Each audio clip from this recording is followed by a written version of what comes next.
عقل مندوں کے لیے ایک زبردست مثال. ہم تربوز خریدتے ہیں، واٹر میلن.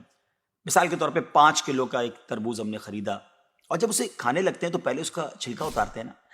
5 کلو میں سے کم از کم 1 کلو کا تو چھلکا نکل جاتا ہوگا، یعنی آلموسٹ 20%، 20% تو کم ہو جاتا ہے.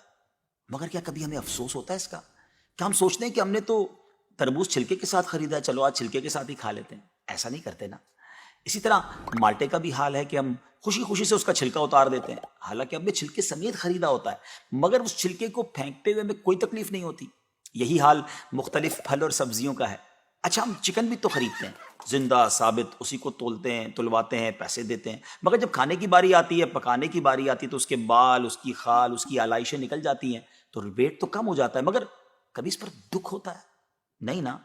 تو پھر 40,000 میں سے 1,000 دینے پر، 1,00,000 میں سے صرف 2,500 دینے پر ہمیں کیوں بہت تکلیف ہوتی ہے؟ حالانکہ یہ صرف 2.5% تو بنتا ہے، یعنی 100 روپے میں سے صرف 2.5 روپے. یہ تربوز، کیلے، آم اور مالٹے کے چھلکے اور گٹلی سے تو بہت کم ہے نا. اسی تو زکوٰۃ فرمایا گیا. ہاں، ایک اور بات، سال میں ایک ہی بار دینا ہوتا ہے. مالٹے کا، تربوز کا تو ہر بار چھلکا اتارنا ہوتا ہے نا. یہ 100 روپے میں سے 2.5 روپے یا 1,00,000 میں سے 2,500 روپے سال میں ایک ہی بار دینا ہوتا ہے، اور اسی کو زکوٰۃ کہا گیا. کیا برکت والا کام ہے یہ. مال بھی پاک، ایمان بھی پاک، دل اور جسم بھی پاک، اور معاشرہ بھی خوشحال.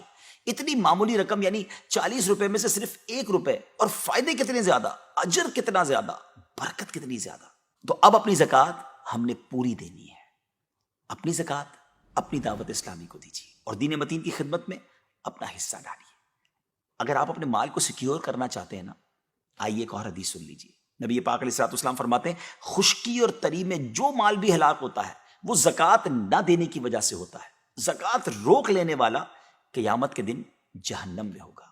اللہ کریم ہم سب کو اپنے مال کی پوری زکوٰۃ دینے کی خوش دلی کے ساتھ توفیق عطا فرمائے.